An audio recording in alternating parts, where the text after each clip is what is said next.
प्राचीन काल में ओडिशा रे बंगोपसागर तीर में अवस्थित एक शक्तिशाली राजा थिले नारसिंहदेव प्रथम।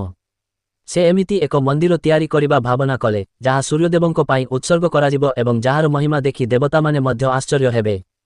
से देशर सर्वोत्तम शिल्पी मानिकु डाकी देले एवं एक रथ आकृतिर मंदिर तैयारी करिबा पाई आदेश देले जहारटी विशाल चका ओटी घोड़ा रहिबो। वर्ष परे वर्ष काम चलिला। मंदिर प्राय संपूर्ण हेबाकु जाउथिला किंतु शिरोपरि थिबा मस्तक पत्थर यथायथी भावे बसिलानी।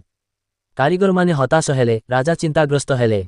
एही समय रे धर्मपदा नामक 12 वर्षर एक छुआ तांकर बापांकु देखिबाकु मंदिर स्थलकु आसिले। से मंदिरर गठन देखि बेस आश्चर्य हेले एवं चिंतारे पड़िले एही पत्थर बसिनुथिबार कारण कौन। रातिरे चुपचाप मंदिर उपरकु चढ़ी से पत्थरटी सठिक भावरे बसाई देले। किंतु से जानिथिले जदि राजा जानिपारिबे जे एक बालक एही समस्या समाधान करिछि तेबे कारीगर माने दंडित हेबे। सेठिपाई धर्मपदा निज प्राण दान कले, समुद्र मध्यरे झाप देले। आज भी कोणार्क सूर्य मंदिर सेई महान शिल्प और धर्मपदंक त्यागर साक्षी हिसाब से रही।